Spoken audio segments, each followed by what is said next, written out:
day to remember 9/11. I quote, the 41st President George W. Bush said, "These acts shattered steel, but they cannot bend steel of America's resolve."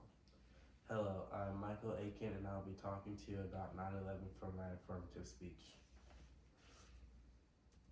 Today, we will discuss a few events that happened during 9/11.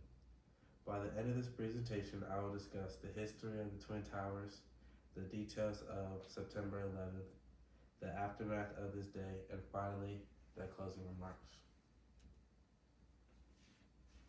One Sunday morning in New York, the Twin Towers was the centerpiece of the World Trade Center.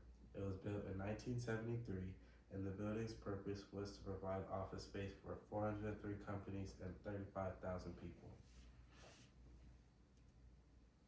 Starting off as a normal day for employees that worked in the towers turned into America's biggest nightmare.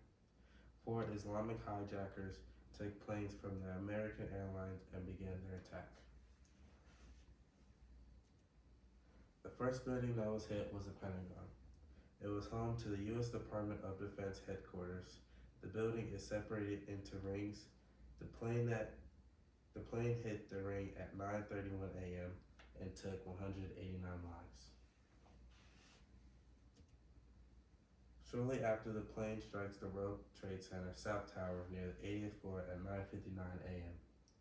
and left a hole that resulted in collapsing in the direction of the North Tower 29 minutes later.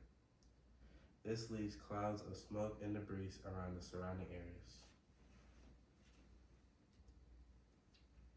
After the towers had collapsed, the hijackers were beaten off by the heroic passengers. They used a fire extinguisher to attack the Islamic men and caused the aircraft to come down at a speed of 500 miles per hour before crashing.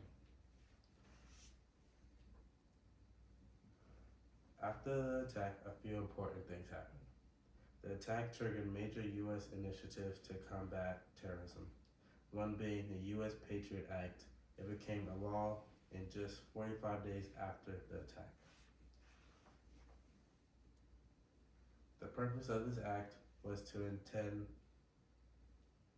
intended to combat terrorism by tracing money that fund terrorist acts. It also expanded the power Department of Justice, FBI, and CIA, giving them the ability to share information.